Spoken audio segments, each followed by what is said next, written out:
తెలంగాణ రాజకీయాల్లో కొత్తగా ఒక ప్రాంతీయ పార్టీ రాబోతోంది. ఆ విషయం మీద ప్రచారం కూడా అలాగే ఉంది.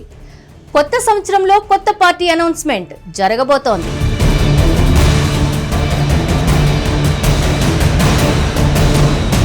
బీఆర్ఎస్ అధినేత కేసీఆర్ కుమార్తె కవిత ఆ పార్టీ నుంచి బయటకొచ్చారు. ఆమె కొత్త ఆలోచనలు చేస్తున్నారు. తెలంగాణ రాజకీయాల్లో శూన్యత ఉందని ఆమె గట్టిగా భావిస్తున్నారు. ప్రస్తుతం తెలంగాణలో 2 జాతీయ పార్టీలు, ఒక ప్రాంతీయ పార్టీ ఉన్నాయి. ఈ 3 ప్రధానంగా కనిపిస్తున్నాయి. అయితే ప్రాంతీయ పార్టీలు పోటాపోటీగా ఉన్న చోట జాతీయ పార్టీలు ఇబ్బంది పడుతున్నాయి. దక్షిణాదిన చూసుకుంటే ఏపీలో ప్రాంతీయ పార్టీలు 2 కాదు 3 ఉన్నాయి. దాంతో అక్కడ జాతీయ పార్టీల ప్రభావం ఏమీ పెద్దగా లేకుండా పోతోంది. తమిళనాడు అయితే కొన్ని దశాబ్దాలుగా డీఎంకే, అన్నా డీఎంకేల మధ్యనే పోరు సాగుతూ ఉంది. ఇప్పుడు సినీ నటుడు విజయ్ పార్టీ కొత్తగా పెడుతున్నారు. దాంతో అక్కడ కూడా ప్రాంతీయ పార్టీలదే రాజ్యం. దాంతో జాతీయ పార్టీలు అక్కడ పెద్దగా సీన్లో లేవనే చెప్పాలి. ఇక తెలంగాణలో కూడా కాంగ్రెస్ 2 సార్లు ఓడి అధికారంలోకి వచ్చింది. బీజేపీ అయితే ఇంకా చాలా చోట్ల బలంగా పుంజుకోలేదు. దాంతో బీఆర్ఎస్ ఒక్కటే ఒక ప్రాంతీయ పార్టీగా ఉంది. మరో ప్రాంతీయ పార్టీ గట్టిగా వచ్చి నిలబడితే దానివల్ల బీఆర్ఎస్ కంటే కూడా జాతీయ పార్టీలకే ఇబ్బంది అని అంటున్నారు. కవిత సైతం ఈ విధమైన ఆలోచనలతోనే కొత్త ప్రాంతీయ పార్టీ వైపు మొగ్గు చూపిస్తున్నారని అంటున్నారు. గత కొన్నేళ్లుగా ఆమె తెలంగాణ వ్యాప్తంగా పర్యటనలు జరుపుతున్నారు. క్షేత్రస్థాయిలో ప్రజల ఆకాంక్షలు, రాజకీయ పరిస్థితులు తెలుసుకుంటున్నారు. ఈ క్రమంలోనే కొత్తగా ప్రాంతీయ పార్టీ పెట్టాలని ఆమె బలంగా నిర్ణయించుకున్నారని అంటున్నారు. కొత్త ఏడాదిలోనే పార్టీ ప్రకటన ఉంటుందని చెబుతున్నారు. జనవరి నెల వెళ్లాక ఆమె కొత్త పార్టీ మీద కీలక ప్రకటన చేస్తారని అంటున్నారు.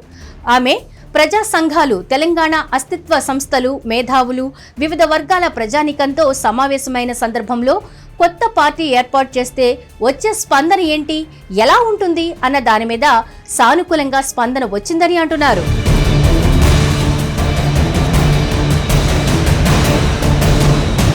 ఇక కవిత కొత్త పార్టీ పెడితే పేరేంటి అన్నది కూడా మరో చర్చగా ఉంది. ఆమె తెలంగాణ జాగృతి సంస్థని నడుపుతున్నారు. ఈ విధంగా ఆమె బాగా పాపులర్ అయ్యారు. దాంతో ఆమె పార్టీ పేరు కూడా దాదాపుగా జాగృతి పేరు కలిసేలా ఉండొచ్చని అంటున్నారు.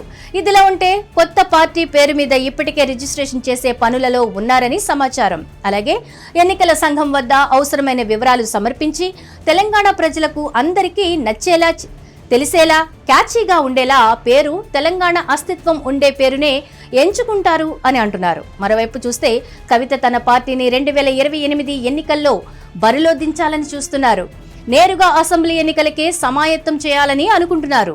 ఈ మధ్యలో వచ్చే స్థానిక సంస్థల ఎన్నికలతో పాటు ఏ ఉప ఎన్నికల్లోనూ పోటీ చేయకూడదని కూడా భావిస్తున్నారని, అప్పటిదాకా పార్టీని బలోపేతం చేస్తూ వచ్చే ఎన్నికల నాటికి పటిష్టంగా మార్చుకోవాలని చూస్తున్నారని అంటున్నారు.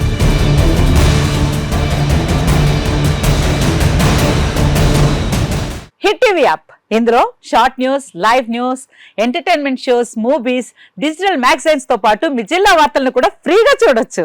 ఇంకెందుకు ఆలస్యం, వెంటనే హిట్ టీవీ యాప్ ని డౌన్లోడ్ చేసుకుని ఫ్రీగా ఎంటర్టైన్మెంట్ పొందండి. Hit TV app. Hit TV app. Please download hit TV app. Hit TV app ని ఫ్రీగా డౌన్లోడ్ చేసుకుని ఎంజాయ్ చేయండి. మీకు నచ్చిన ఎంటర్టైన్మెంట్ కోసం హిట్ టీవీ యాప్ ని ఫ్రీగా డౌన్లోడ్ చేసుకుని ఎంజాయ్ చేయండి. హిట్ టీవీ యాప్ ని డౌన్లోడ్ చేసుకుని ఆస్వాదించండి, ఆశీర్వదించండి. ఇంతమంది సెలబ్రిటీలు హిట్ టీవీ యాప్ ని డౌన్లోడ్ చేసుకోండి అని చెప్తున్నారంటే ఎంత మంచి యాప్ ఆలోచించండి. అమెరికా అమెరికా అమెరికా అమెరికాలో చదవాలనుకునే వాళ్ళకి విశ్వసనీయమైన పేరు మన శౌర్య కన్సల్టెన్సీ. UK లో 1 year masters. UK లో 1 year masters. 2 years work permit up to 5 years visa. Contact Saurya Consultancy. Contact 89851 89851.